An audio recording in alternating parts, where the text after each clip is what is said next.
Muy buenos días. Les damos la bienvenida a esta segunda jornada de actividades en torno al ensayo en diálogo, y queremos presentar con enorme alegría al doctor Gustavo Guerrero. Él nació en Caracas, Venezuela, y actualmente es profesor de literatura hispanoamericana contemporánea en la Universidad de Cergy-Pontoise en Francia y consejero literario de la Casa Gallimard en París. Estudió letras modernas en la Universidad de Cambridge y en la Nueva Sorbona, en París 3, de la capital gala. Se doctoró en Historia y Teorías Literarias con una tesis sobre la poesía renacentista dirigida por Gérard Genette en la Escuela de Altos Estudios en Ciencias Sociales de París. Durante varios años fue cronista literario de Radio Francia Internacional y como crítico ha colaborado con las principales revistas del ámbito hispánico: Vuelta de México, Ínsula de Madrid, Cuadernos Hispanoamericanos, Quimera, Diario de Poesía de Buenos Aires, Encuentro de la Cultura Cubana y Letras Libres, también en México. En Francia es colaborador de la Nouvelle Revue Française, es miembro del Seminario de América Latina de la Sorbona y del Centro de Investigaciones Interdisciplinarias sobre los Campos Culturales Hispanoamericanos, CRICAL, de la Nueva Sorbona, París 3. Editó, junto a François Val, las obras completas del cubano Severo Sarduy en la colección Archivos de la UNESCO. Dio el año pasado una excelentísima conferencia aquí que todos recordarán sobre Sarduy, que me comenta Gustavo ha sido replicada y reproducida en varios foros, medios, etc. Ha sido asimismo responsable de la edición de los cuentos completos de Arturo Uslar Pietri, que se publicó en España para conmemorar el centenario del escritor venezolano, y del volumen antológico Conversación en la Intemperie de 2008, una muestra de la poesía venezolana del siglo XX. Recientemente editó Cuerpo Plural, Antología de la Poesía Hispanoamericana Contemporánea, 2010, y junto a Fernando Iwasaki, Les Bonnes Nouvelles de l'Amérique Latine, Anthologie de la Nouvelle Latino-Américaine Contemporaine, 2010. Como poeta es autor de los libros La Sombra de Otros Sueños y Círculo del Adiós, y como ensayista ha publicado La Estrategia Neobarroca en Barcelona 1987, Itinerarios, Caracas 1997, Teorías de la Lírica, México 1998, obra ya traducida al francés también, La Religión del Vacío y otros ensayos, México 2002, y ha sido finalista del Premio Bartolomé March de Crítica Literaria en Barcelona, y con Historia de un encargo, la catira de Camilo José Cela, 2008, obtuvo el 36º Premio Anagrama de Ensayo. Fue profesor invitado del Programa de Estudios Latinoamericanos de la Universidad de Princeton y actualmente dirige el seminario Globalización y Ciencias Sociales en la Universidad de Cergy-Pontoise y el seminario Globalización, Nación y Literatura en América Latina en la Escuela Normal Superior de París. Recientemente, la revista de la Universidad de México publicó un muy valioso texto de Gustavo, que, como saben mis alumnos, es lectura obligatoria de nuestro seminario de ensayo, porque es un panorama magnífico, desde los orígenes de la discusión hasta los umbrales de la posmodernidad. Y el título de este texto es Modos, rutas y derivas del ensayo contemporáneo de la tierra firme al mar sin orillas. Bueno, le damos la palabra a Gustavo. La bienvenida. Muchas gracias. Muchas gracias, Liliana, por esta presentación, y gracias por esta invitación a ti, al programa Ensayo en Diálogo, y a todo el equipo que trabaja en torno a este proyecto estupendo. Quisiera agradecerte no solo la invitación, sino también la posibilidad de haber estado aquí ayer y haber participado y escuchado las comunicaciones que se han hecho, y haber aprendido y tomado nota de tantas cosas interesantes que se dijeron. También haber estado presente en la conferencia de Miguel, que fue realmente algo extraordinario, y creo que va a ser un poco difícil para mí hacer algo hoy que no desmerezca todo lo que Miguel hizo ayer. Finalmente también agradecerte por el clima que has creado alrededor de este coloquio. Creo que ayer utilizaste la palabra amistad, y pienso que hay una gran inteligencia emocional en tu manera de gestionar este grupo y de modo que cada uno de nosotros se siente equivocante a sus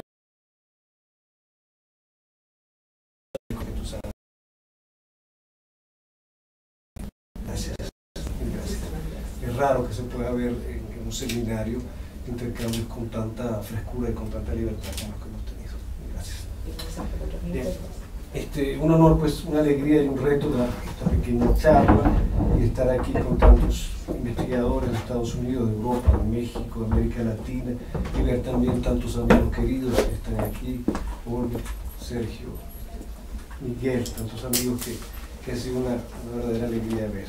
Varias precisiones sobre las cuartillas que les voy a leer.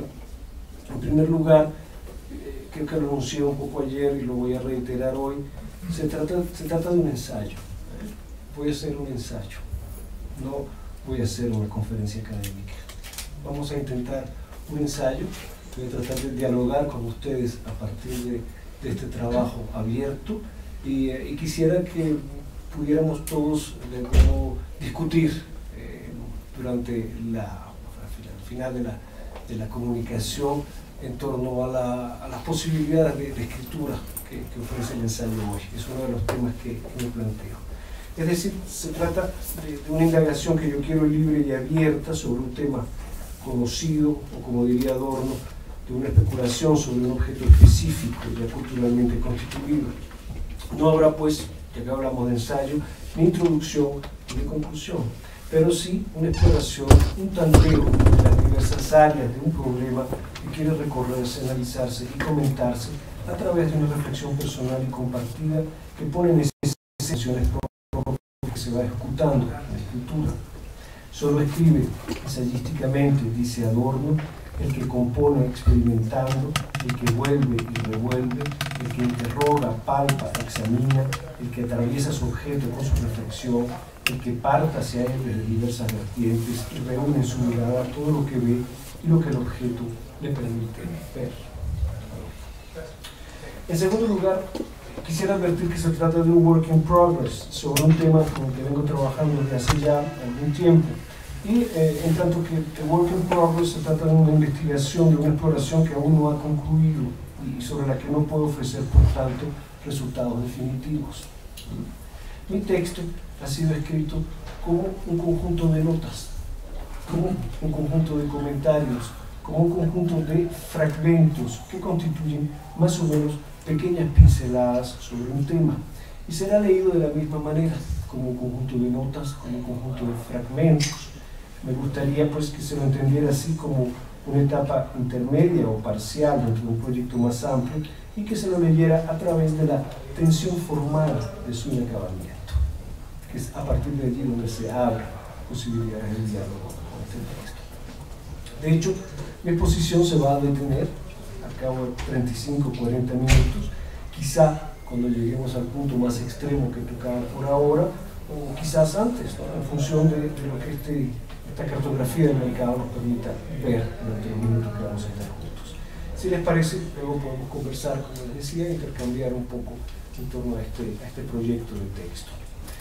Lo tercero que quisiera decirles es que estas cuartillas, estas notas, estos apuntes, resumen un trabajo interdisciplinario que se sitúa en la confluencia entre la historia, la sociología de la lectura, la economía, la teoría y la crítica literaria.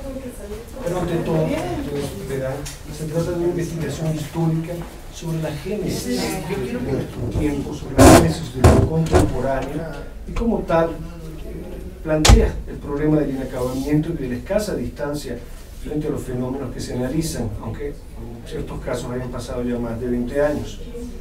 Mi hipótesis es que las transformaciones que se producen durante la década de los 90 son, aunque tienen algunos orígenes más antiguos, constituyen el zócalo sobre el que se alza nuestra cultura contemporánea y son las bases del presente en el que todavía vivimos.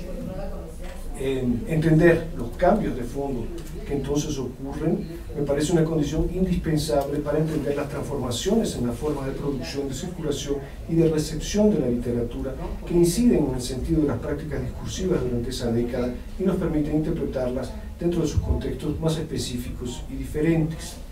Porque lo nuevo no está ya, vamos a decirlo, en las figuras textuales ni en los procedimientos discursivos, como bien lo sabía Pierre Menard, sino en la significación que estos adquieren al responder a problemáticas distintas a través del espacio y el tiempo.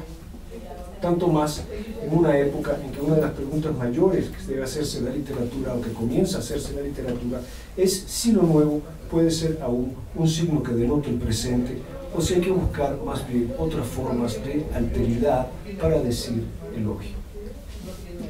Si apelo básicamente a la lectura de nuestros ensayistas en esa década, que es una lectura de varios de nuestros ensayistas, es porque creo que nuestros ensayistas son los primeros que van a verse confrontados con estas y otras interrogantes, y que leerlos rectamente nos muestra que la cuestión de la génesis de un nuevo tiempo es uno de los grandes temas, o uno de los temas centrales del ensayo latinoamericano a partir de los años 90. Es un tema central. En fin, para acabar este prologuito, quisiera agregar que he elegido la palabra paisaje y no cartografía. No cartografía sino paisaje, porque creo que un paisaje como un ensayo no tiene por qué ser exhaustivo, ni tampoco debe esconder la carga de subjetividad que lo constituye. Un paisaje puede limitarse a sugerir la totalidad de una visión a través de un efecto de conjunto hechas de pequeñas, medianas o grandes pinceladas y de pigmentos y de formas que se quieren acumular como las notas que les voy a leer. La totalidad que aquí se quiere insinuar es la de una perspectiva latinoamericanista que permita enlazar textos, fenómenos y autores a través de una problemática dada y acaso nos enseñe a recomponer críticamente un discurso comparatista para trabajar con las literaturas del área en ese fin de siglo que para mí, lo repito, señala la génesis de nuestro tiempo contemporáneo. Bien, voy a comenzar pues esta lectura. Hay dos epígrafes. El primero de Geoffrey Barclay, en introducción a la historia contemporánea. Voy a tratar de traducirlo como hizo Miguel ayer, pero creo que uno lo ve también. La historia contemporánea comienza, dice Barclay, cuando los problemas que son reales en el mundo de hoy tomaron por primera vez una forma visible. La historia contemporánea comienza con los cambios que hacen posible o incluso nos impelen a decir que nos hemos movido hacia una nueva era, o que hemos entrado en una nueva era. El segundo epígrafe es de Paul Virilio, de 1996. Un paisaje no tiene un sentido obligado, no tiene un punto de vista privilegiado. Un paisaje se orienta solamente en función del recorrido de los paseantes. Pequeño texto de Virilio. De acuerdo, nunca desde la invención de la imprenta se han publicado tantos libros por año y tantos diarios y revistas, escribe Beatriz Arlo en el incipit de una de sus porteñas escenas de la vida posmoderna de 1994. 2 años más tarde, el mexicano Gabriel Said queda finalista del premio Anagrama en Barcelona con un ensayo cuyo título parece repetir la misma constatación, aunque en son de queja. Los demasiados libros, 1996. No se trata, evidentemente, de una simple coincidencia, pero tampoco estamos ante un paralelismo en el que pueda basarse sin reservas una primera aproximación a una de las preocupaciones más características y significativas de los años 90. Y es que en realidad, para 1996, el ensayo de Said no es un libro inédito, aunque muchas de sus páginas lo sean. Se había publicado originalmente con ese mismo título en Buenos Aires en 1972, con ocasión del Año Internacional del Libro decretado por la UNESCO. Luego se había reeditado en 1982 en Madrid como un capítulo de la compilación La Feria del Progreso. La versión premiada en Barcelona Es la tercera y agrega 5 nuevos escritos y revisa y amplía otros. También pone de manifiesto, por lo que nos concierne, la continuidad de la problemática que se expresa en su título a todo lo largo de casi un cuarto de siglo. No puede decirse, por lo tanto, que el tema de la sobreproducción o de la superproducción, los demasiados libros, sea algo realmente nuevo en aquella década. De hecho, Said muestra que la genealogía de esta inquietud puede remontarse prácticamente hasta los albores de la imprenta, hasta los albores del Renacimiento. Pero como en otros aspectos del cambio cultural a fines del siglo XX, lo que constituye un parteaguas es menos la novedad que la diferencia. Para 1972, los demasiados libros son unos 500.000 anuales, y Said invita a sus lectores a sopesar lo que significa que se fabrique en el mundo un libro por minuto. En 1996, esa cifra se ha multiplicado prácticamente por 4, y el ritmo de producción ya no se cuenta por entonces en minutos, sino en segundos, y muy pronto en milésimas de segundo.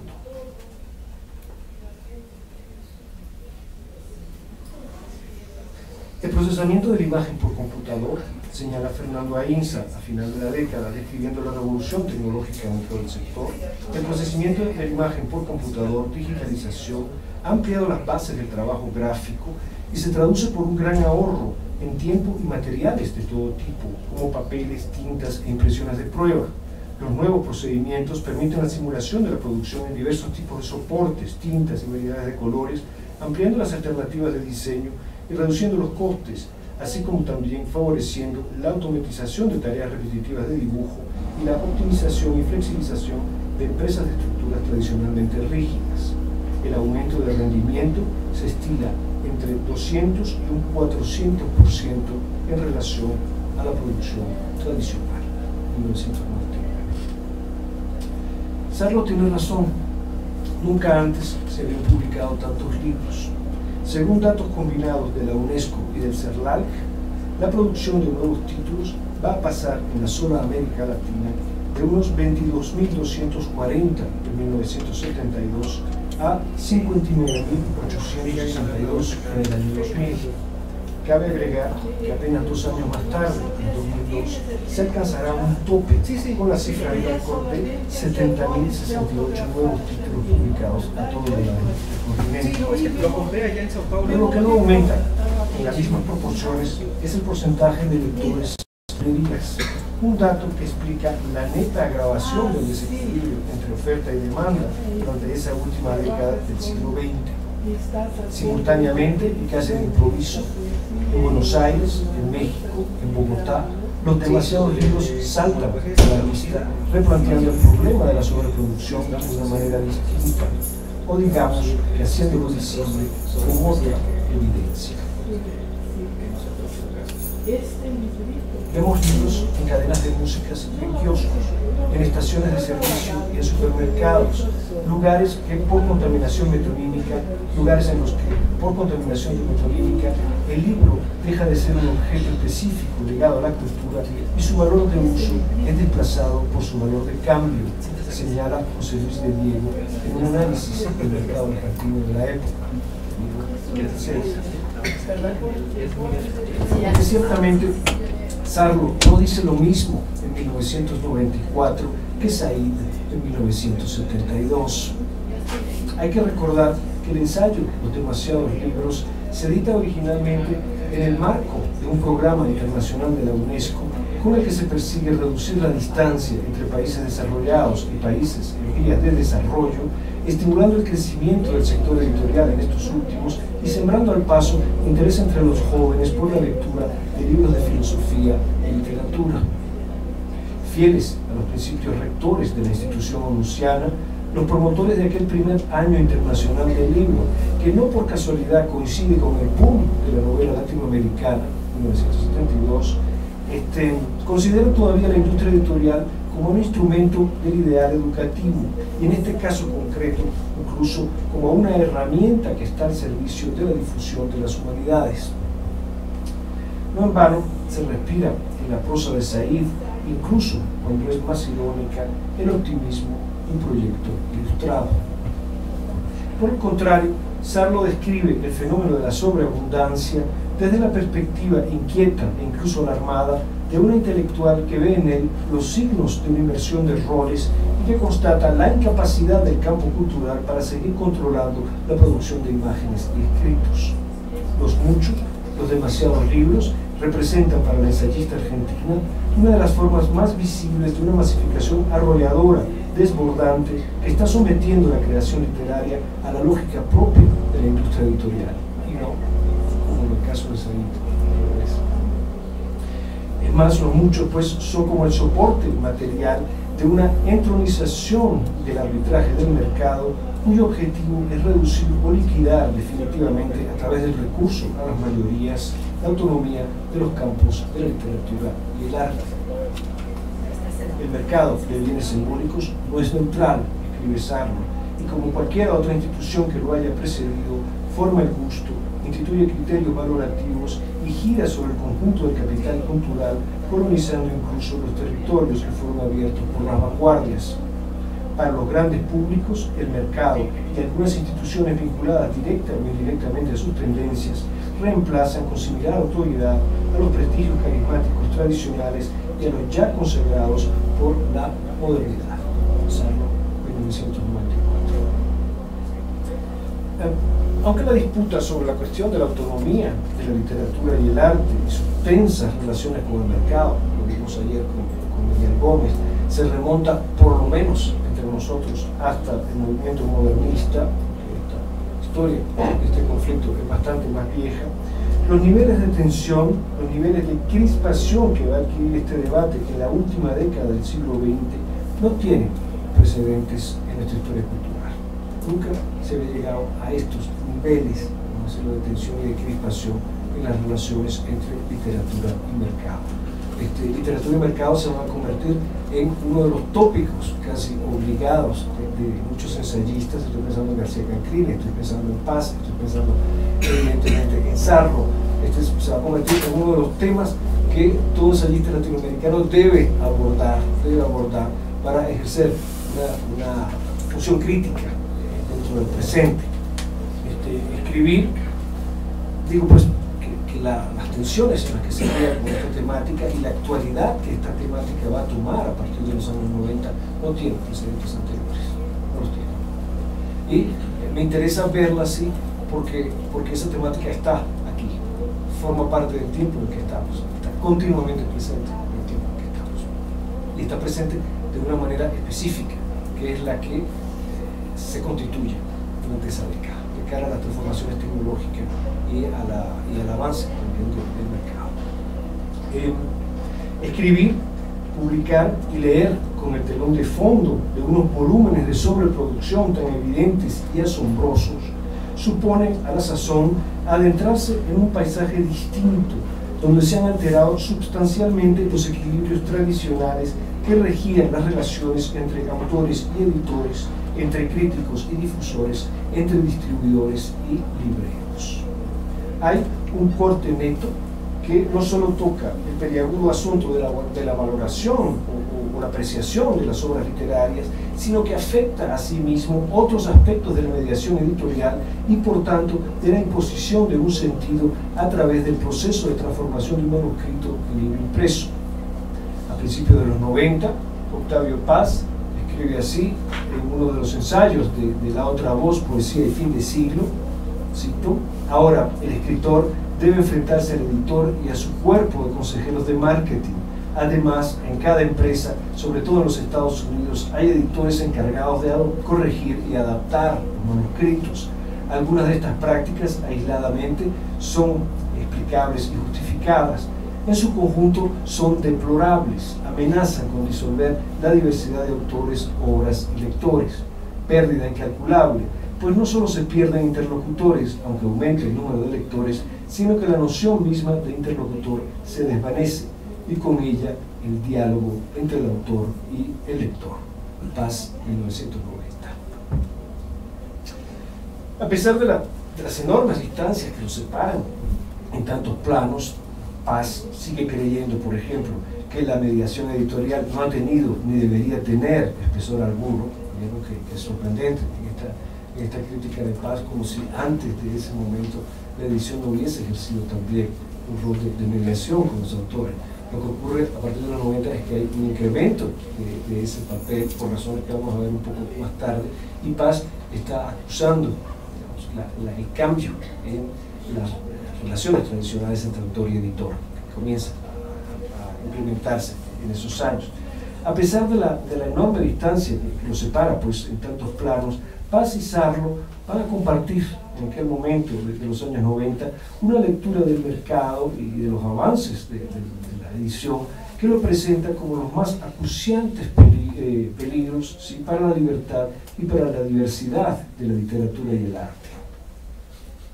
Sarlo: la industria cultural, el cine, la televisión, los discos, la organización de eventos musicales, la edición, tiene más poder económico de lo que alguna vez se atrevieron a soñar los fundadores de un imperio como Hollywood.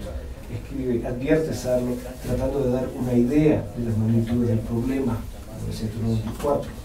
Paz no es menos crítico cuando apenas unas semanas después de la caída del muro de Berlín señala en otro de sus ensayos: hoy las artes y la literatura se exponen a un peligro distinto, no las amenaza una doctrina o un partido omnisciente, sino un proceso económico sin rostro, sin alma y sin dirección. El mercado es circular, impersonal, imparcial e inflexible. Algunos me dirán que a su manera es justo, tal vez, pero es ciego y sordo, no ama la literatura y el riesgo. Octavio Paz, 1990. Existe una vieja expresión humanista cuya caída en desuso acaso permite describir un aspecto esencial del cambio al que se está asistiendo. Merecer, otorgar o recibir los honores de la imprenta significaba antaño que un manuscrito había alcanzado el nivel de reconocimiento necesario o suficiente para convertirse en un libro, o sea, que había obtenido la autoridad indispensable para que se realizara ese acto en el que se asociaban la producción de un objeto material y la creación de un valor específico, los honores. Los niveles de sobreproducción a los que se llega a fines del siglo XX acaban de barrer este sistema de apreciación implícito y fuerzan un replanteamiento de la cuestión del valor en un contexto en el que imprimir o editar, independientemente del prestigio o la importancia del sello que se elija, ya no parece acarrear en sí mismo ninguna forma de reconocimiento, ni secreta tampoco una plusvalía simbólica particular. Para atesorarlos, para conseguirlos, habrá que ir a ganárselos en adelante entre los demasiados libros, entre los muchos y demasiados libros, aún de las editoriales más reputadas, dando la batalla de la visibilidad en una esfera pública saturada y donde se confunden circulación y producción de valor. De ahí el nuevo y decisivo papel que han de desempeñar a partir de los años 90 la distribución y la difusión, no solo dentro de la cadena del libro, sino también en la creación y la gestión de muchos fenómenos literarios. Podría incluso argumentarse que ante las condiciones de sobreproducción, editar y publicar, dejan de ser verdaderos sinónimos, ya que publicar, si se entiende por ello hacer público, presupone ahora un nivel de visibilidad que solo la difusión y la distribución parecen capaces de garantizar. Hay muchos libros que se editan y que ya no se publican, porque nadie los ve.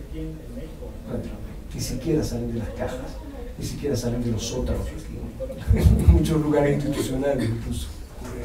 Como que editar y publicar, como decía, es una de las maneras de la disociación de estos dos términos que habían funcionado hasta entonces como sinónimo. Podemos ver cambios que se están operando. El escenario de los 90 es sin lugar a dudas el de una gran crisis del valor que vuelve más perentorio que nunca un debate sobre sus modos de fabricación, de acumulación y de transmisión, pero que al mismo tiempo convierte a dicho debate en un objeto anacrónico y hasta reaccionario de cara a la reivindicación de un relativismo generalizado que marcha al unísono con la masificación de los productos culturales. El hecho de que hoy esta discusión haya sido extirpada de la agenda, escribe Sarlo, que se le considere a veces pasada de moda y otras veces se le impute una vocación de absoluto típica de la modernidad que se quiere dejar atrás, puede ser un signo de la democracia de los tiempos. Como sea, también habría que considerarla un resultado de la expansión nunca conocida como hoy del mercado capitalista en la esfera artística. Sarlo, 1954.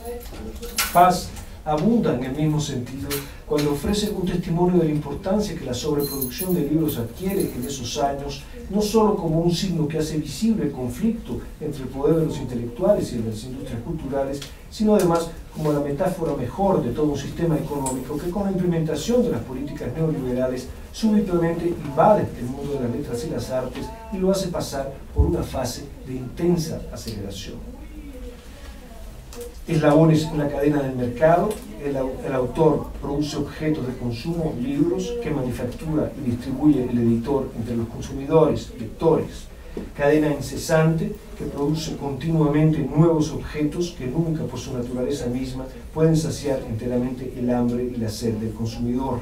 Invención tantálica del capitalismo moderno, más, siempre más y nunca lo suficiente. Charles Fourier pensaba que en el estado de verdadera civilización que él llamaba armonía, se produciría un número limitado de objetos de incomparable calidad y de gran duración. En nuestras sociedades, en cambio, se procura producir el mayor número de objetos de calidad media, poca duración y rápido consumo. No niego las ventajas de la economía de mercado, creadora en los países desarrollados de una abundancia sin precedentes en la historia, aunque muchas veces esa abundancia es engañosa y superflua, provoca falsas necesidades y no satisface algunas esenciales.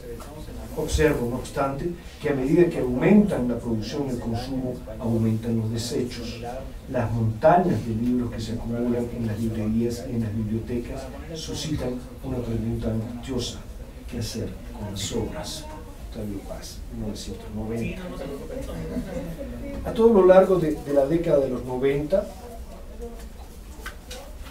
el mundo de la edición se ve recorrido y animado por una nueva velocidad que es fruto de una revolución tecnológica y del cambio del modelo económico que la acompaña, pero que en el caso latinoamericano se manifiesta además a través de la celeridad, aún de la brusquedad con que se llevan a cabo en pocos años la reestructuración, la reactivación y la internacionalización de una industria editorial en ruinas.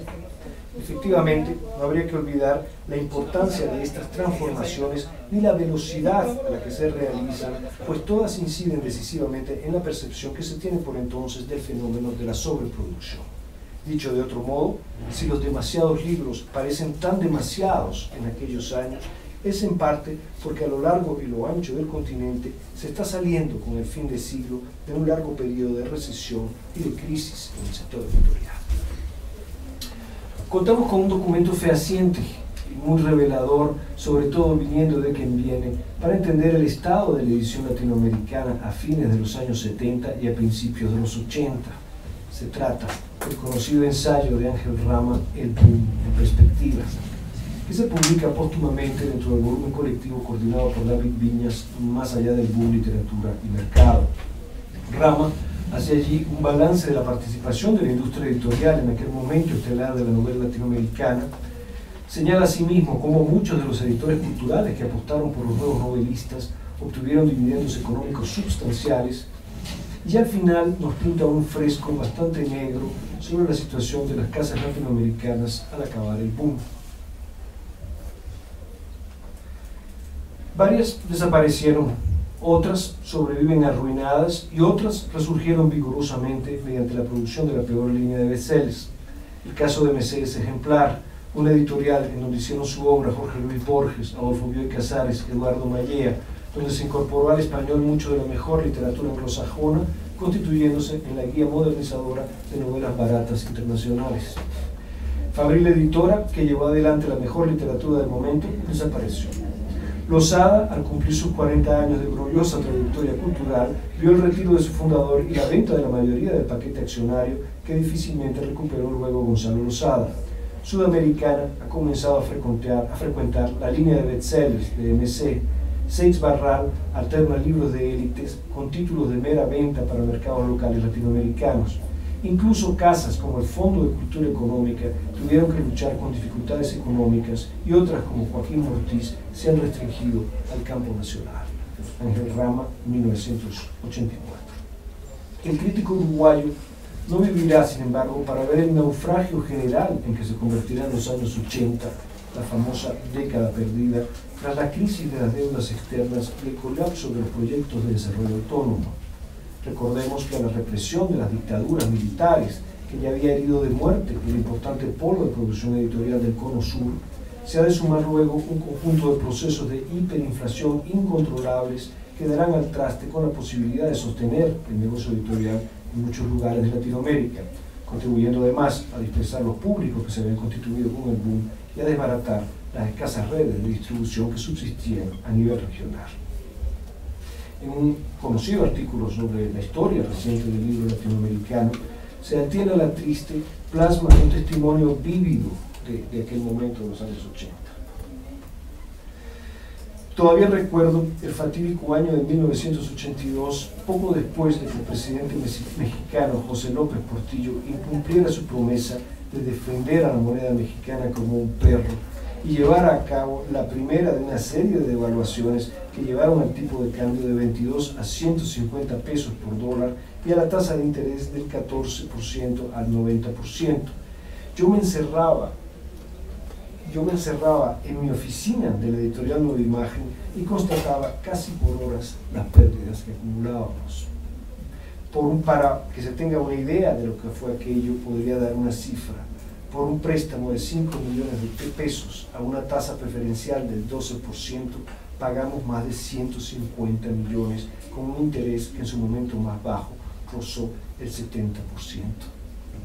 Años antes, cuando en 1978 cayó el mercado argentino, el distribuidor Isaías Clase, sin saberlo, me había dado un anticipo de lo que sería aquello. Lo que hace 2 años costaba un departamento en Buenos Aires, me dijo, es lo que ahora vale el pavo de Navidad.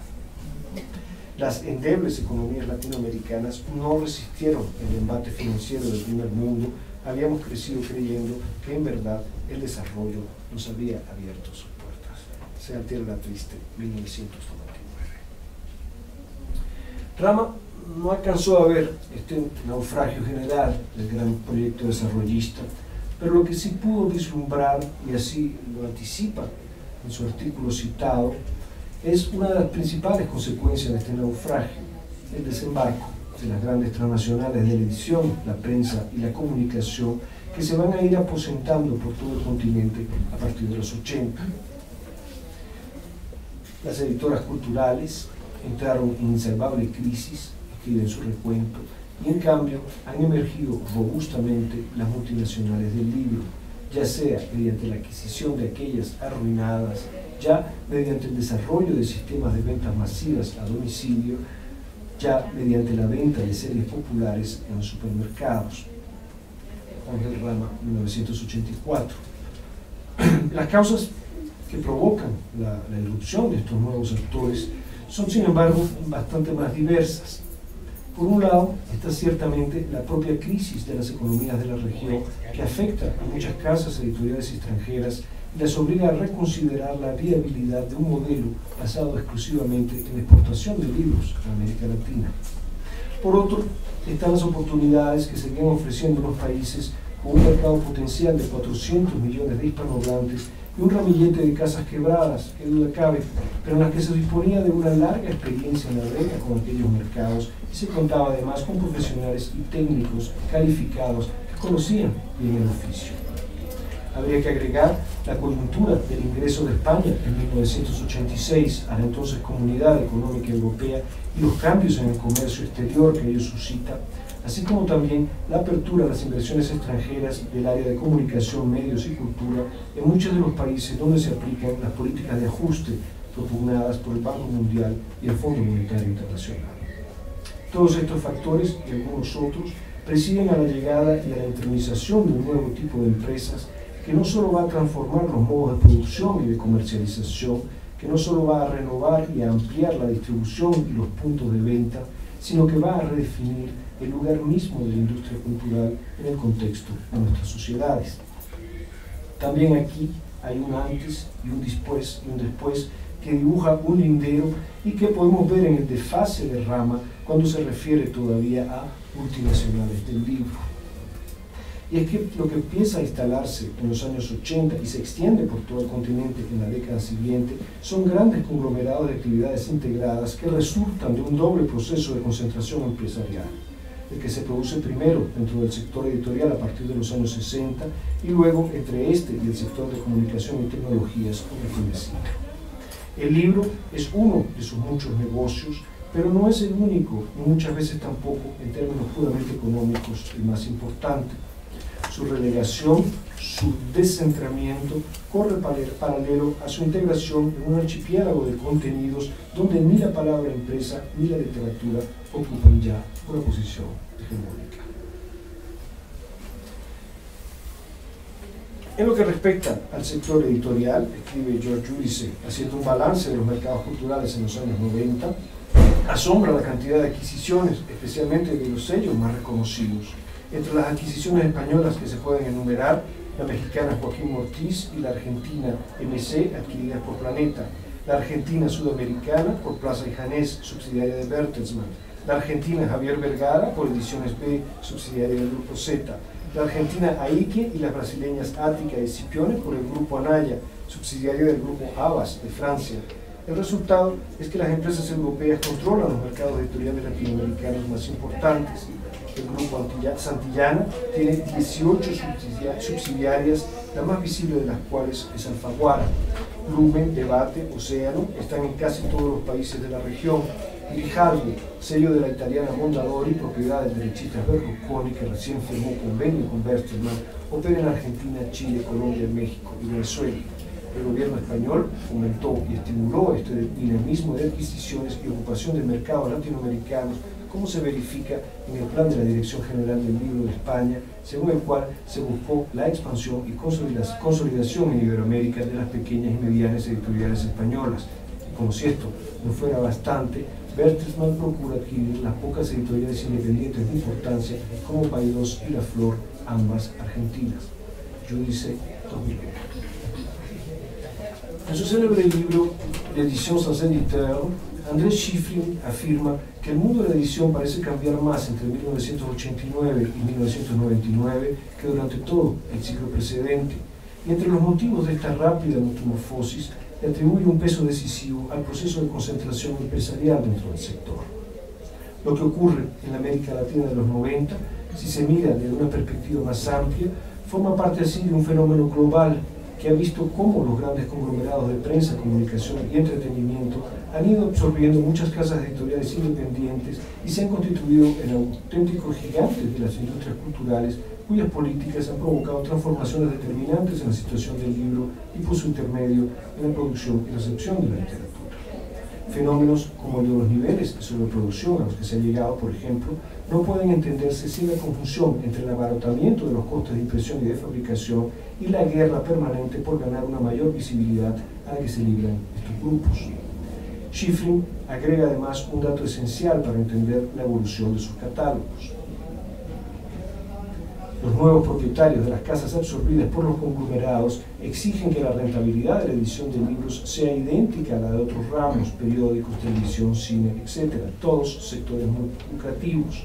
Las nuevas tasas de beneficio se sitúan entonces en un abanico que oscila entre el 12 y el 15%, o sea, 3 o 4 veces más que el nivel tradicional de la edición, Schifrin, 1999. De ahí, concluye el antiguo editor de Pantheon Books, la fiebre del bestseller que se ampara en los principales sellos de estos conglomerados en los 90. Pero hay más, de ahí también una reestructuración del orden y la jerarquía de los géneros literarios que a la manera anglosajona los redistribuye entre dos categorías principales, ficción y no ficción, al tiempo que traza implícitamente una frontera cuantitativa y cualitativa entre públicos mayoritarios y públicos minoritarios.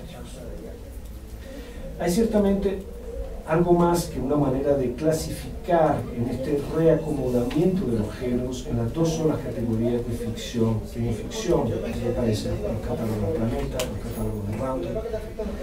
Por un lado, al estructurarse así, los catálogos de los grandes grupos reorganizan la producción textual alrededor del pacto comunicacional sobre el estatuto de un mensaje, lo que relega a un segundo plano todo aquello que pueda constituir una definición de lo literario a través de la escritura. Es el pacto comunicacional que ahora cuenta. ¿Hay cafecito afuera? Ahí en la mesita. Por otro lado, la posición ficción-no ficción sirve para cimentar el predominio de la novela como el género literario por excelencia, en detrimento de otros textos más bien factuales o cuya apreciación supone justamente una atención específica a rasgos compositivos escriturares como el estilo o la prosodia. El resultado es que, bien apoyada en esta polarización, la edición de novelas se multiplica a lo largo de la década en respuesta a las nuevas exigencias de rendimiento, mientras que la poesía desaparece de muchos catálogos y el ensayo sobrevive en ellos, arrimado dentro de ese cajón desastre que se llama la no ficción, y donde además su condición de género literario parece cada vez menos evidente y menos perceptible. La supremacía de la novela es tal que no son pocos los periodistas, los críticos, los universitarios que empiezan a utilizar por entonces como sinónimos los términos novela y literatura o ficción y literatura. En este nuevo contexto, una de las estrategias del ensayo para ampliar sus públicos y para reafirmar su identidad literaria consistirá en acercarse a las formas narrativas del cuento o la narración breve, siguiendo el camino abierto ya antes por Borges y por otros escritores latinoamericanos, y acompañando a figuras tan influyentes en los años 90 como Sergio Pitol, Alejandro Rossi o Ricardo Piglia. La editorial Anagrama, que va a ser una de las editoriales que marque el rumbo literario de esa década, hace explícita esta tendencia en la segunda mitad de los años 90 al publicar libros tan influyentes como El arte de la fuga, 1996, de Sergio Pitol, El manual del distraído, 1997, de Alejandro Rossi, y Formas breves, 2000, de Ricardo Piglia, no ya en su colección de ensayos, sino en la colección de novelas narrativas hispánicas. Hay allí una decisión fuerte de Herralde que pasa por el intento de ampliar los públicos de un cierto ensayismo y reconocer finalmente el carácter minoritario de otros públicos, porque no hay que olvidar que Herralde tiene una de las colecciones de ensayos más importantes también en España en esos años. Está la colección de ensayos, está el premio de ensayo Anagrama, y sin embargo al mismo tiempo hay algunos ensayos que aparecen en la colección narrativas hispánicas. Ahí hay una pregunta que hacerle a Herralde sobre la manera como él decidió esa repartición de unos y otros y lo que significa para él la definición del ensayo entre estas dos colecciones diferentes. Ahí habría un trabajo que hacer con la editorial de Herralde, con la manera como Herralde está editando el ensayo a fines de los 90. Paz dedica uno de los ensayos principales de La otra voz, poesía y fin de siglo, su última gran defensa del quehacer poético. Paz trata allí de demostrar, a mi modo de ver en vano, que existe aún un público lo suficientemente nutrido como para que el género poético sobreviva a pesar de la amenaza que representan las nuevas condiciones del mercado a fines del siglo XX. Pero lo cierto es que la poesía brilla por su ausencia en algunos de los catálogos y editoriales más emblemáticos de la lengua española, como por ejemplo el catálogo de Anagrama, donde no se publica poesía, como por ejemplo el catálogo de Alfaguara, que tiene tanto peso y donde no aparece la poesía, y además podemos ver cómo tiene una presencia muy restringida o más restringida en otros catálogos donde antaño solía vérsela con frecuencia, como es el caso de Seix Barral. Seix Barral, que fue la editora de la poesía de Paz, por ejemplo, durante tantos años, y de tantos otros poetas. Los poetas más jóvenes, que al abrirse la década de los 90 no disponen de un público consolidado, van a tener que buscar rápidamente otras vías para difundir sus poemas y para tratar de ponerlos en el mapa nacional o internacional, porque también para ellos, para los poetas, en ese espacio público saturado, la batalla por ganar será la batalla de la visibilidad. Es la visibilidad lo que da ahora una edición pública a la edición del libro. De ahí la proliferación de pequeñas editoriales de poesía como Trilce en México, Pequeña Venecia en Venezuela, o Tsetse y Vox en Argentina, apuestan por un cambio en el diseño que redefina la presencia del género poético, asociándolo a un tipo de libro particular, digamos a un objeto cuyos formatos, papeles y portadas se desmarquen netamente de aquellos que los grandes conglomerados utilizan por lo general para publicar sus novelas o documentos. Como en algunos experimentos de las vanguardias históricas, modelo de escritura y modelo de edición marchan juntos en muchos de estos singulares poemarios o libros objetos o libritos, a veces son muy pequeñitos, tanto más cuanto que a menudo sus editores, en la mejor tradición vanguardista, son también artistas, escritores o poetas. Lo primero que nos llama la atención de esta poesía, escriben así Ana Mazzoni y Damián Cerchi en un artículo sobre las poéticas rioplatenses del fin de siglo, no es el modo en que está escrita, sino la materialidad del libro, del objeto libro que la sostiene, diseños curiosos, formatos bastante alejados de los libros comunes, todas esas cosas que nos hacen preguntarnos, pero ¿y esto qué es? Ese sentimiento de sorpresa es el modo en que lo nuevo, lo distintivo de la poesía actual se nos aparece por primera vez. Y debemos prestarle atención porque el diseño de los libros de poesía actual constituye la primera y fundamental mediación que el crítico deberá tener en cuenta. Por así decir, primero tendrá que ver y solo después leer.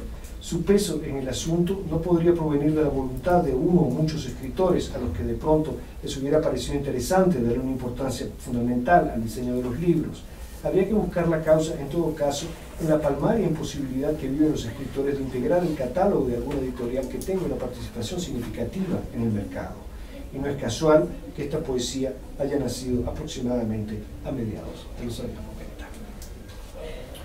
Todo el resto es literatura, es decir, para muchos ficción, es decir, para muchos novelas, cientos de novelas, miles de novelas, ya que se trata indudablemente del género mayoritario, no solo porque ha sido el que tradicionalmente ha gozado de un público más extenso, sino también porque ha sido el que mejor ha sabido cultivarlo y ampliarlo socialmente a través del tiempo.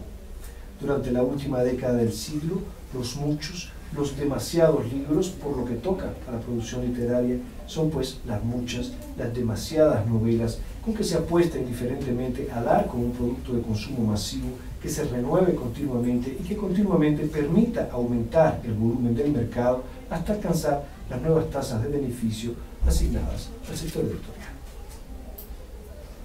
En una librería española se recibe una nueva novela cada 10 minutos, lo dice Pedro del Carril a Jordi Nadal en 2001, cada 10 minutos.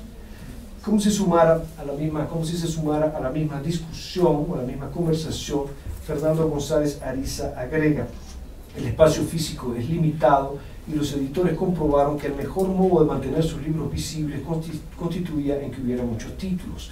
Así, las nuevas novelas fluyen incansables hasta su lugar sobre las mesas y allí se mantienen el mayor tiempo posible, ocupando un lugar que así no se concede a la competencia.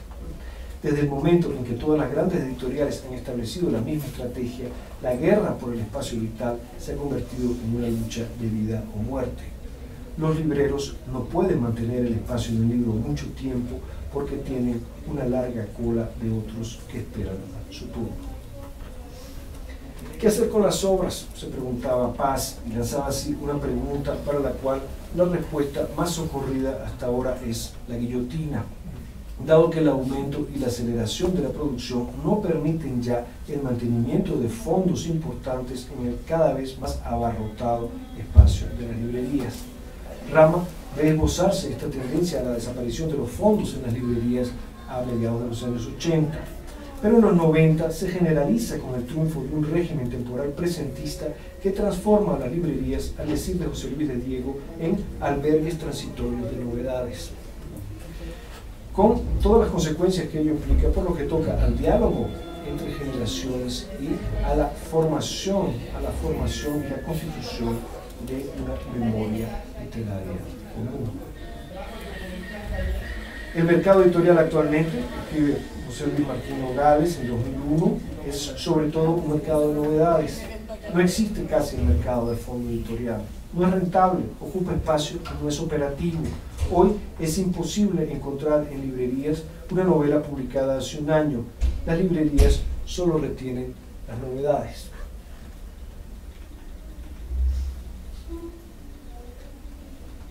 La obra de Reinaldo Arenas ya está perdida. La de Puig, la de Coppi, la de Roberto Ar, ya nadie lee a Ibargüengoitia.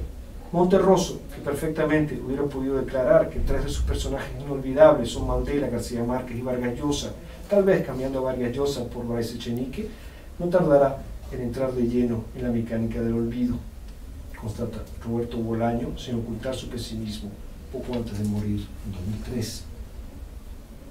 Tanto la sobreproducción de novelas como la descatalogación de la poesía o la desaparición de los fondos de las librerías son fenómenos que pueden constatarse en la misma época, poco más o menos en otros lugares del planeta, y no constituyen por tanto rasgos específicos o exclusivos de la experiencia del neoliberalismo dentro del sector de la edición y las industrias culturales en Latinoamérica.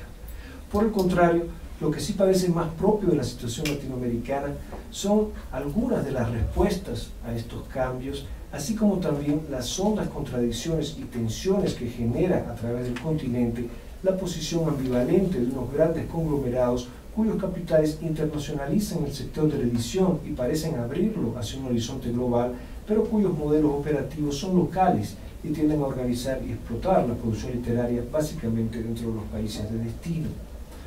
Esta aparente paradoja, que ya ha sido identificada y aún denunciada por varios críticos, se erige en uno de los pilares que, a mi modo de ver, estructura los campos literarios latinoamericanos y da cuenta de hechos tan diversos en los años 90, como por ejemplo la reconfiguración de los cánones nacionales en función de los mercados internos, el viaje de muchos jóvenes escritores a España en pos de una distribución y un reconocimiento más amplios, la esperanza compartida por muchos de que se produzca un nuevo boom de la novela latinoamericana y, en fin, la ambición, el sueño, el espejismo, todo al mismo tiempo, de que se está asistiendo, con el fin de siglo, al inminente advenimiento de una suerte de mercado global que sellaría el nacimiento de un espacio cultural latinoamericano o iberoamericano o incluso de la lengua española, un horizonte cosmopolita y abierto hacia el cual deberían converger en última instancia todas nuestras producciones literarias y donde desaparecerían al fin las fronteras entre literaturas nacionales. Creo que me voy a detener aquí. Gracias.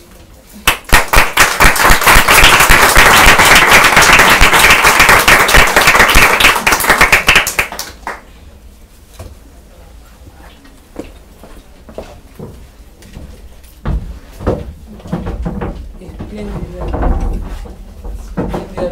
presentación, ensayo de Gustavo, que nos deja pensando con un poco de dolor de cabeza ante la situación actual.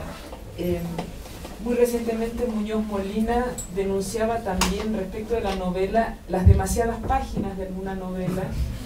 Por ejemplo, las últimas de Salman Rushdie, dice, son ilegibles, son la porquería, no son buenas de leer. Y presagiaba entonces el retorno posible del ensayo o de la buena literatura como una salida última. Bueno, quiero abrir el debate porque supongo que las palabras tan estimulantes van a dar lugar a muchas preguntas. Sí. Tengo una. ¿Y eso? Sí. Y yo también. Bueno, yo voy a usar de su generosidad descriptiva para pedirle que acuda a un tema que usted ayer enunció en la ponencia, en la presentación de Miguel Gómez, la universidad. ¿Qué papel tiene ahí la universidad? ¿Qué papel tiene la crítica, digamos? ¿Cómo se inserta en este panorama? O sea, es una especie de resguardo, de refugio, una especie de nueva bohemia, fin del siglo XXI, neutralizada por las becas y por los salarios, o ahí se está gestando una nueva manera de interpretación de esta literatura de masas, en el sentido elemental, de esta interpretación que permita ver efectivamente que no hay que tenerle miedo al fin de las literaturas nacionales cuando en algún momento se elevó como ideal la literatura mundial, ¿cierto? Se me pregunta. Sí, no sé si se oye. Sí, la verdad es que esta parte que leí es una parte un poco, a veces un poco negra, pero hay matices de luz, y luego a medida que voy avanzando en el texto voy cada vez hacia más luz, ¿no? Yo pienso que la crítica universitaria, específicamente, hay algo que es bastante duro con respecto a la crítica universitaria y con respecto al lugar de la crítica universitaria. Hay un sector de la edición que se va a crear a partir de los años 90, que es el de libros universitarios privados, vamos a decirlo de esta manera. Toda una serie de editoriales, por ejemplo, Iberoamericana Reuber, como tantas otras, que van a recuperar una producción universitaria cada vez más importante también, cada vez más importante, que no encuentra un lugar dentro de las editoriales, de los grandes conglomerados de edición o la alta distribución. Eso es un negocio, perdóname que te lo diga. Hay un inmenso negocio, a veces de dimensiones escandalosas, en la manera como las universidades se están haciendo a veces, no sé qué palabra utilizar, están pagando para la edición de estos libros. El desfase entre lo que eso podía costar teniendo opciones universitarias, imprensas universitarias, y lo que cuesta sacarlo afuera es enorme. De modo que voy a comenzar por allí. La crítica universitaria se convierte en un negocio también, ¿no? Para un cierto grupo, pero al mismo tiempo la aparición de estas editoriales privadas universitarias y el hecho de que la producción universitaria no encuentra ya tan fácilmente una salida en la alta distribución, ha marginalizado el papel de la crítica universitaria. La ha marginalizado frente a la creación de opinión en un espacio público que está cada vez más saturado y en la que los universitarios están, en el campo literario, quiero decir, bastante ausentes. El periodismo literario ha tomado el lugar que antes muchos universitarios ocupaban. Hace 30 años yo recuerdo todavía en Francia, por ejemplo, a Claude Fell escribiendo en Le Monde, por ejemplo, o recuerdo que Roland Barthes escribió en la Quincena Literaria alguna reseña de Severo Sardou, por ejemplo, o recuerdo a otros críticos universitarios implicados dentro de la prensa, escribiendo en la prensa, etc. Esto cada vez va a ser más raro, incluso curricularmente. Miguel no me va a contrariar en esto.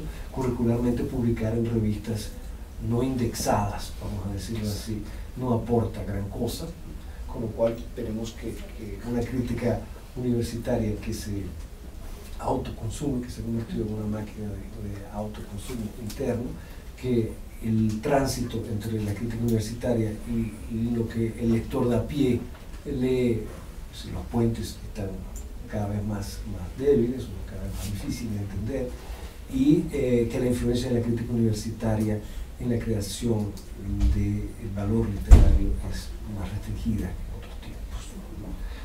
No todo está perdido. hay otras vías a través de las cuales, no llegué allí, pero lo estaba conversando con Ivette ayer. Yo no tengo una visión, quizá sea porque leí esta parte solamente, pero yo no tengo una visión tan catastrófica. Yo creo que hay algo que los universitarios comparten bastante con los escritores, y pensaba ayer oyendo a Miguel hablar del tema de los modernistas, ¿no? Hay una actitud de negación con respecto al mercado por parte de los escritores durante mucho tiempo, que todavía se ve en Paz, ¿no? Paz es el hombre que todavía tiene una actitud un poco de negativa frente al mercado, y por eso esas afirmaciones no son tan tajantes y tan brutales a veces. Creo que la cuestión del mercado es algo que los escritores mismos van a aprender a manejar de una manera específica, y creo que la propia crítica, no tanto mi generación, sino las generaciones más jóvenes, universitarias, están trabajando a nivel de la red en otro tipo de soportes que permiten vehicular opiniones, y que los libreros, por ejemplo, están utilizando cada vez más, como es el caso de lo que se llama los booktubers. Los booktubers hoy en día son jóvenes, muchas veces, que tienen una pasión por la lectura y que están vehiculando opinión independiente a través de la red, que está teniendo una influencia directa en los libreros, y que mucha gente está consultando, incluso nosotros los editores, mirando los booktubers, porque está creando una opinión que los periódicos, por ejemplo, en muchos casos han dejado de operar. En parte porque la crítica, y ahí está uno de los momentos claves de los años 90, es la caída de Ignacio Echeverría, por ejemplo. La crítica se convierte sigue ejerciéndose en muchos periódicos, pero dada la cantidad de libros que hay que reseñar, pues el espacio de la reseña se va haciendo cada vez más pequeño, y la reseña, el reseñador, se convierte en muchos aspectos, pues sabemos, para eso están las encargadas de prensa de los grandes y pequeños grupos, se convierten en portavoces de los programas de lanzamiento de los libros. ¿Entiendes? En muchos aspectos están recuperados por eso. Entonces hay que ver de qué manera te posiciona frente a esta cosa, porque hay la crítica periodística es una crítica que está dentro de muchos grupos de prensa y comunicación también, y hay sinergias que se crean dentro de los propios grupos a la hora de lanzar un libro y de moverlo, ¿no? Porque digamos que muchos lectores hoy lo que buscan es opinión independiente, diferente de la que encuentras en la prensa, y hay vehículos a través de los cuales eso ocurre, por ejemplo el BookTube, pero también sigue funcionando mucho el boca a boca, por ejemplo, cosas que siguen funcionando para un autor o un libro. Dime. Un poco tenía que ver con con lo que le has respondido a Germán. Tenía que ver un poco con lo que ha respondido a Germán y que venía de nuestra charla de ayer, y justamente que tiene que ver con el hecho de que a las editoriales universitarias no hablemos ya de las que, digamos, que han logrado posicionarse dentro del negocio, sino porque es un negocio, hay que decirlo, exacto, es un tremendo negocio. Pero estoy pensando, por ejemplo, en algunos sellos aquí mismo de la UNAM o lo que sea, o ayer oíamos a Mayuli que decía que su libro estaba en la UAM, y ¿no? Cómo se distribuyen esos libros, y hablábamos justo de que a las editoriales universitarias les es todavía más difícil acceder a ese espacio público, y cómo nos quedamos en la queja, ¿no? De que el mercado nos obvia en lugar de tratar de aprovechar esos canales emergentes como de los tratados. Sí, yo sigo pensando que la literatura, y en general como el ensayo, etc., hay una actitud muy derrotista de mucha gente que es incierta porque si miras el paisaje un poco sobre una duración más larga, yo no llegué allí. Los grandes grupos dejaron una cantidad de huecos que editoriales más pequeñas han utilizado, y las han utilizado en una postura de valor, de reivindicación de un valor literario detrás del cual las grandes editoriales corren después. Es decir, muchas grandes editoriales aspirarían al capital simbólico de anagrama o de eterna cadencia o de sexto piso, ¿entiendes? Y que no lo tienen. Y en la medida en que nosotros reconocemos que ese capital simbólico existe en pequeñas estructuras, y que en los salones del libro Pablo Coelho le encantaría ser Javier Marías en un momento, te das cuenta de que el valor literario sigue existiendo como un valor social, pero que hay que saber cómo posicionarlo, cómo utilizarlo, cómo fabricarlo, cómo transmitirlo, cómo cuidar, ¿no? Dentro de las condiciones del mercado. Porque no crean ustedes que es una pobreza que se Sarayda publica muchas novelas al año, el mercado va a colapsar. No creo que Sarayda vaya a hacer colapsar al Grupo Planeta, no creo que los directivos de Random House Mondadori no duerman porque Sarayda ha publicado una novela más. No creo. Lo de Sarayda es muy divertido porque en otro momento del texto yo trabajo con las categorías de Bolívar Echeverría, la relación de Bolívar Echeverría entre cultura y capitalismo. Bolívar Echeverría dice que hay 4 actitudes posibles frente al capitalismo de la cultura occidental. Una dice que es la postura clásica, otra la postura romántica, otra la postura realista y otra la postura barroca, ¿no? Y la postura barroca consiste en sublimar y convertir en objeto lúdico la presencia del capital. Yo creo que en el caso de César Aira lo que es divertido es la postura barroca. César Aira juega el juego de la sobreproducción. Él mismo se convierte en un autor y a través de sus miles de libritos está creando pues una metáfora de la sobreproducción. No llegaba allí, pero cuando vuelvo a tratar la sobreproducción en otro fragmento, pues regreso a César Aira y regreso un poco a colocar a paz entre, por ejemplo, la postura clásica y a otros escritores en la postura realista y en la postura barroca, ¿no? Como que yo creo que es divertido ver eso, pero creo que las verdaderas estrategias de transformación y de fabricación y de mantenimiento del valor literario que sigue existiendo, insisto, el valor de la literatura sigue existiendo, señores. No es porque los grandes grupos editoriales hoy gobiernan esas partes enormes del mercado que el valor literario no sigue existiendo, y muchos de ellos corren detrás de ese valor, ¿no? Y hay que saberlo y hay que entenderlo, y en este sentido los estudios literarios tienen un porvenir en la medida en que esto sigue representando algo para mucha gente dentro de nuestras sociedades. Sí.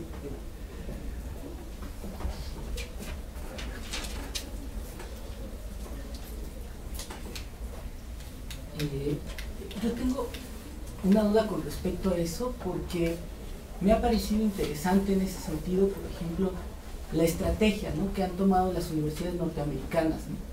Porque es interesante que, por ejemplo, en términos de los estudios visuales, por ejemplo, Mitchell publica sus libros en la Universidad de Chicago, ¿no? Moxie también publica en su universidad, y de alguna manera lo que hacen es convertir en un factor de distinción simbólica, ¿no? La editorial en la que, y entonces la universidad, la editorial de la universidad adquiere ese factor que quizás tiene, por ejemplo, en algunos momentos Sexto Piso, ¿no?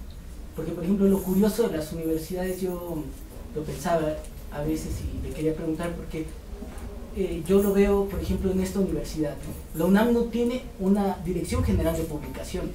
¿No tiene? Cada instituto publica. Yo pensaba que sí. Pero no hay un editor general de la UNAM. Hay muchas, o sea, y hay libros que solo se consiguen en ciertos institutos, pero no se ha consolidado, por ejemplo, con ese, aunque hay mucha producción y producción de calidad ensayística, no adquiere ese valor de distinción simbólica, porque no hay un orden, ni siquiera en qué se publiquen los distintos institutos, ¿no? Y entonces ese proceso me parece interesante y esa era mi duda, ¿no? O sea, ¿usted cómo ve ese fenómeno? Yo pienso que el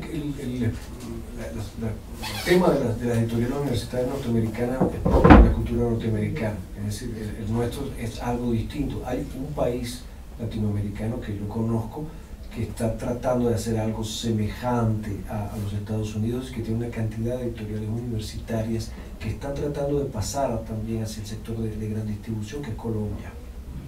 En Colombia, la Universidad de los Andes, la Javeriana, en fin, hay una serie de universidades que están desarrollando unas políticas editoriales propias que tienden a imitar un poco el modelo norteamericano.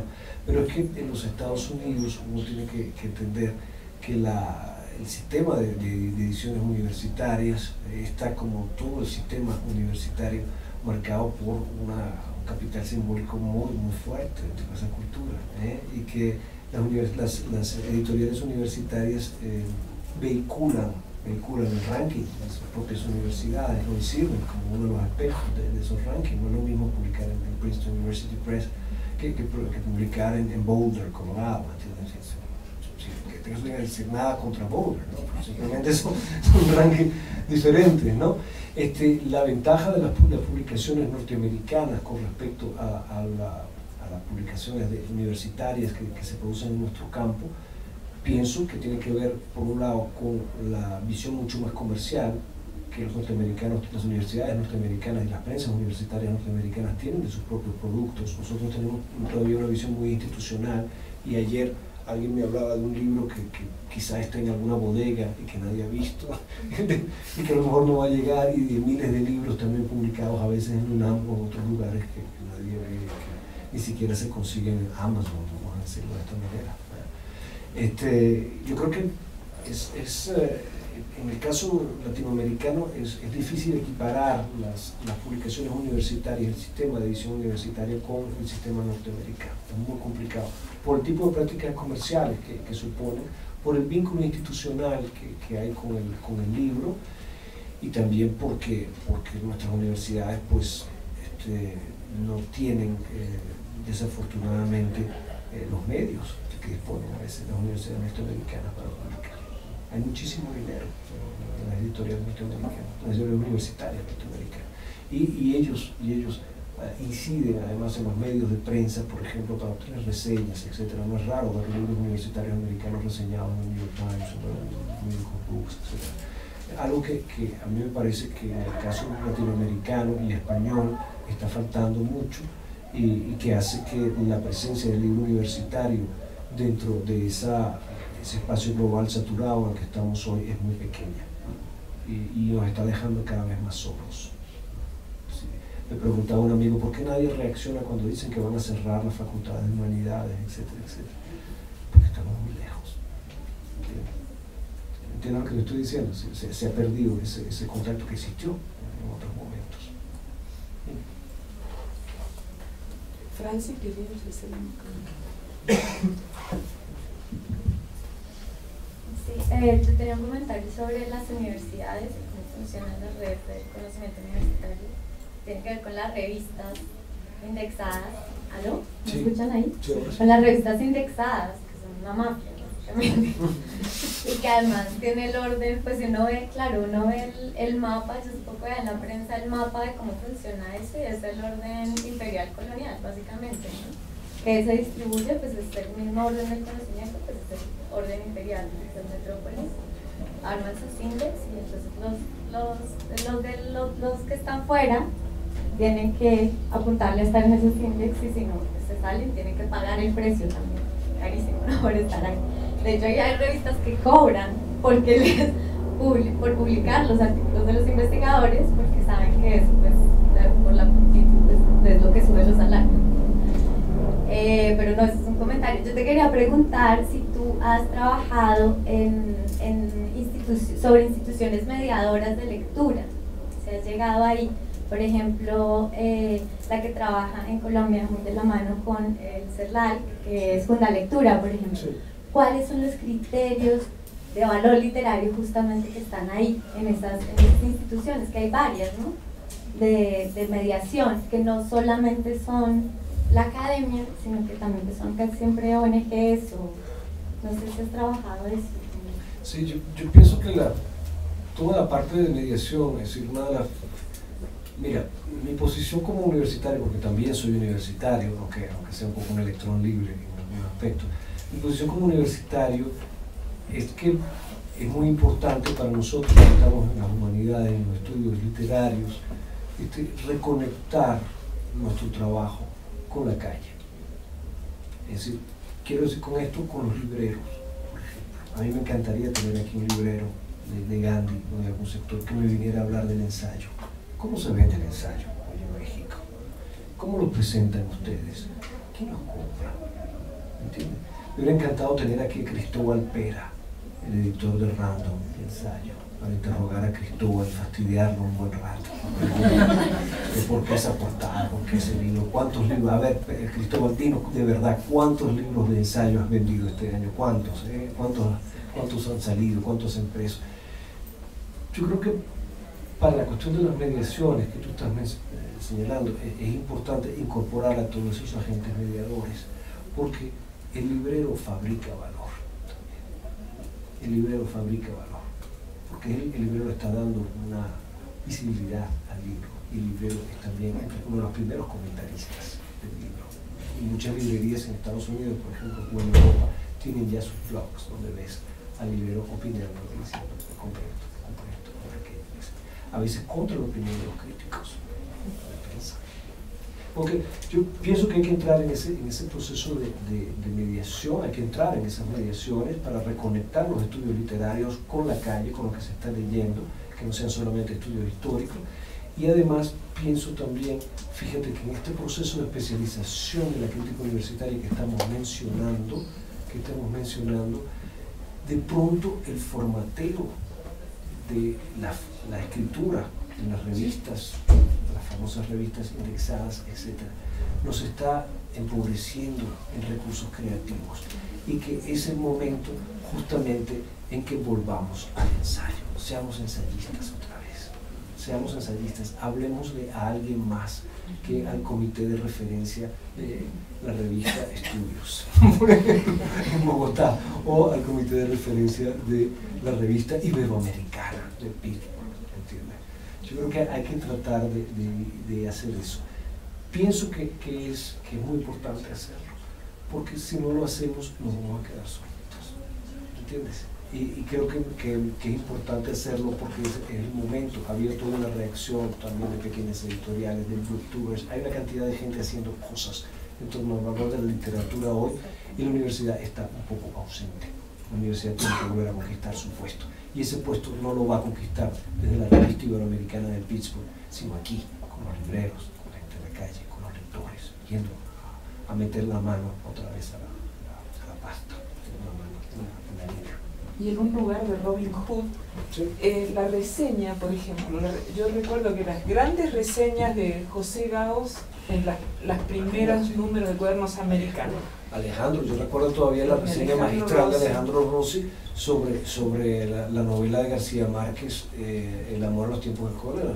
No, El otoño del patriarca, sobre el otoño del patriarca. Sí.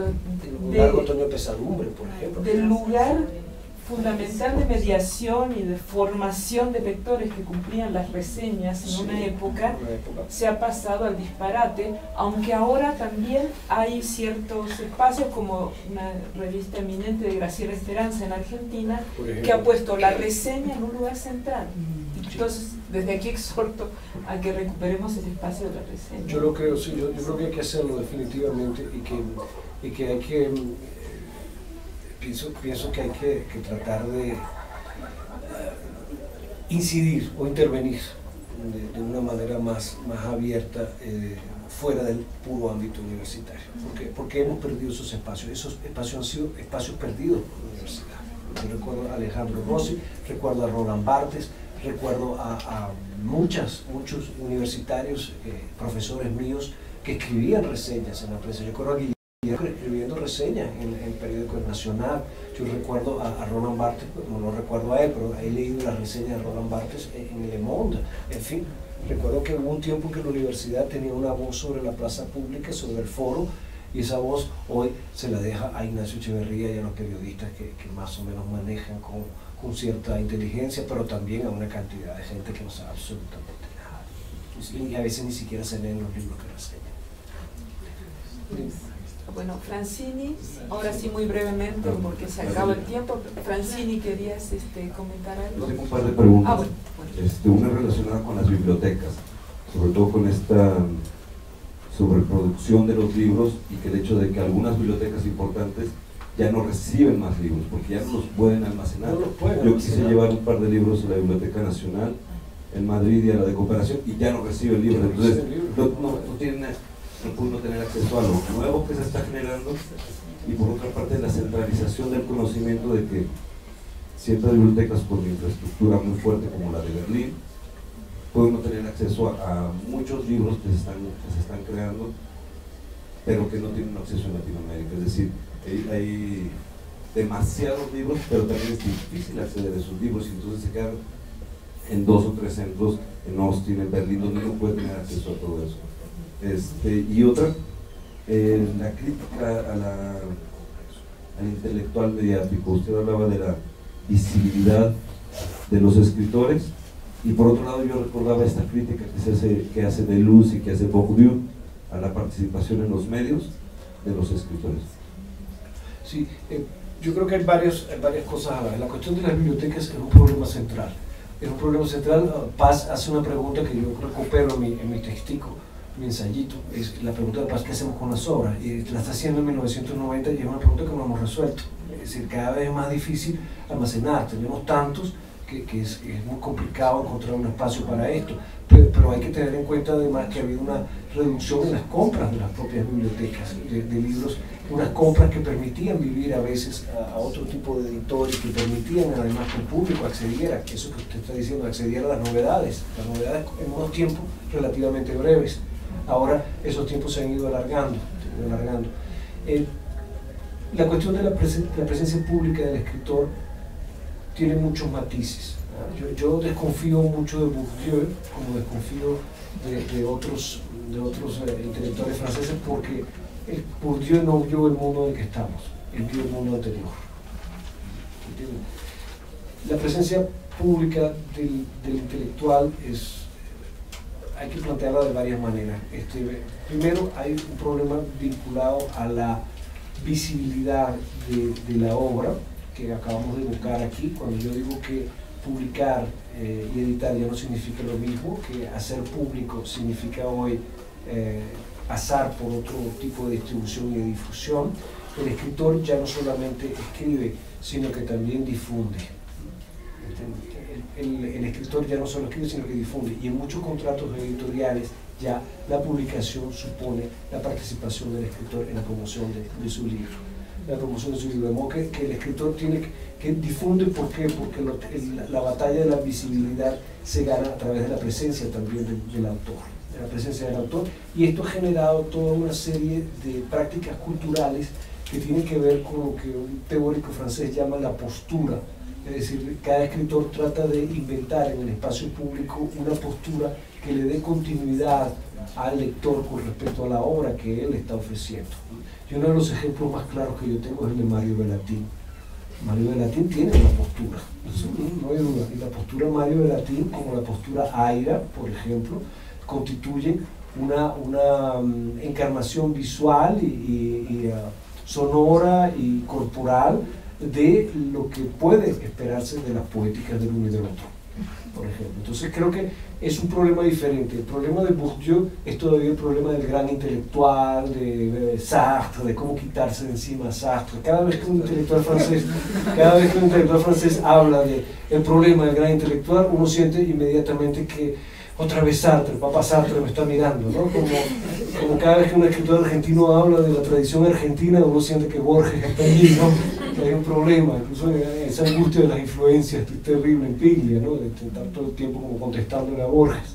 Y en Bourdieu pasa eso con Sartre, y una parte de la inteligencia francesa vive bajo la sombra terrible de Sartre, pero ya Sartre está muy lejos, y ahora los problemas son otros.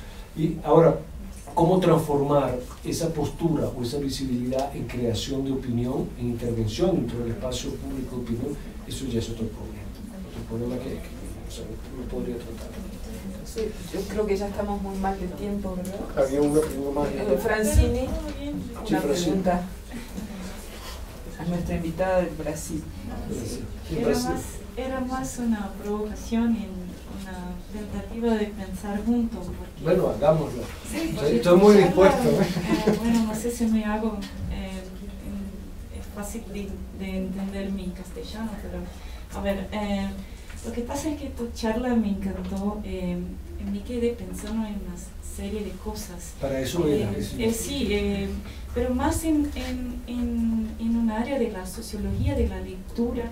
Me acordé de un debate que hicimos recientemente en Brasil, en un grupo de la USP, de la Universidad de São Paulo, sobre un grupo de sociólogos de la cultura, muy influenciados por Bourdieu, pero que está intentando de mapear quién son los actuales lectores de Brasil, que se han crecido, expandido con esta masificación de una clase media también, una clase media que pide Paulo libros. Coelho, incluso de líneas de romances y de novelas que no están en el género tradicional de un bien simbólico de distinción, como quiere Bourdieu, como de la gran literatura, de la buena literatura, pero que se expande y que copta un mercado de lectores, de nuevos lectores, sí, que se han expandido con la ascensión de las clases sociales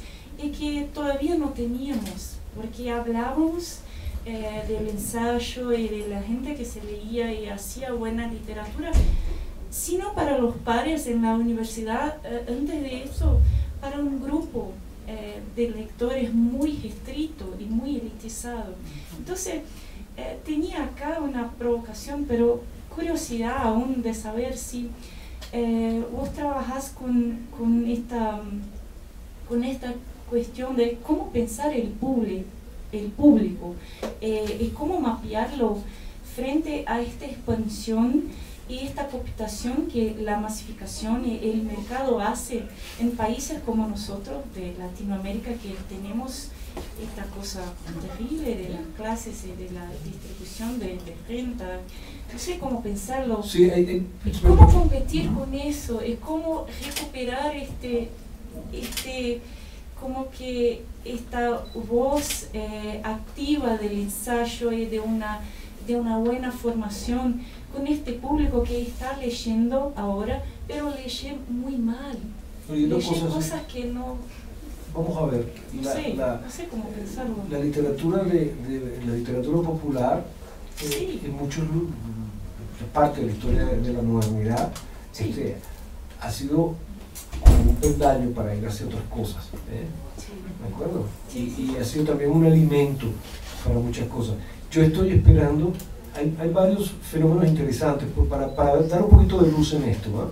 Por ejemplo, yo recibo regularmente, y no solamente yo, también otros colegas que trabajan en ciencia ficción, etcétera, aún más, recibo pequeñas novelas escritas por chicos que tienen 16, 17, 19 años, que escriben las historias de sus juegos videos porque les parecen que esos juegos son insuficientes narrativamente.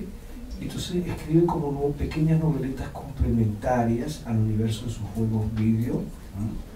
Y recibo también a veces propuestas, saber si nosotros podríamos ayudarlos a conocer a los fabricantes de juegos de video, porque ellos tienen ideas narrativas que quisieran proponer.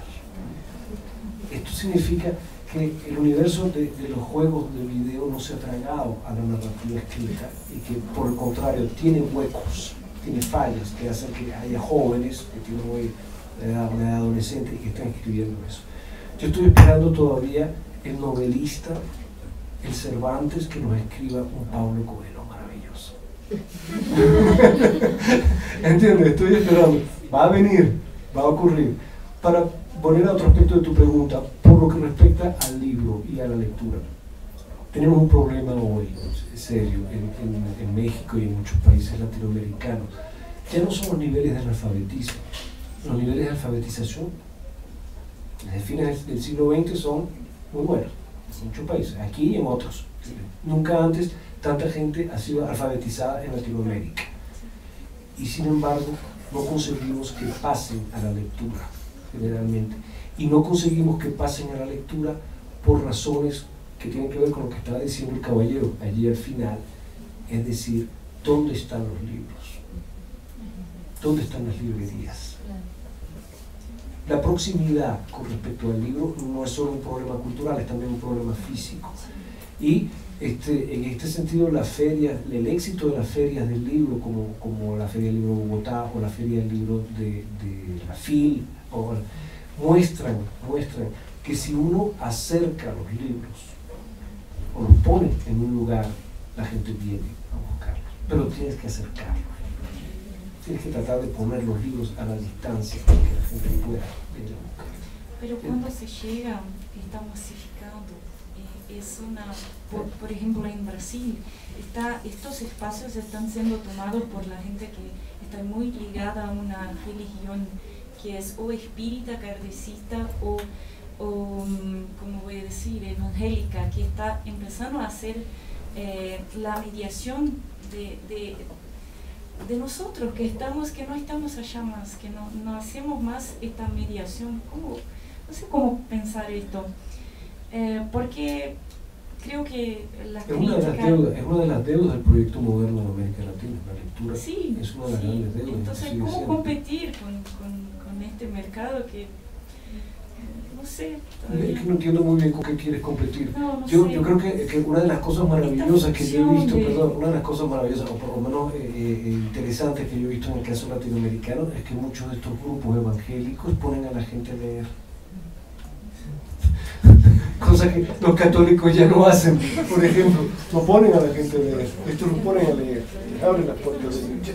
Bueno, yo terminaría recordando esta tan sonada frase de Ricardo Piglia en Respiración Artificial: ¿quién de nosotros escribirá el Facundo? ¿Quién de nosotros leerá el Facundo? Bueno, muchas gracias.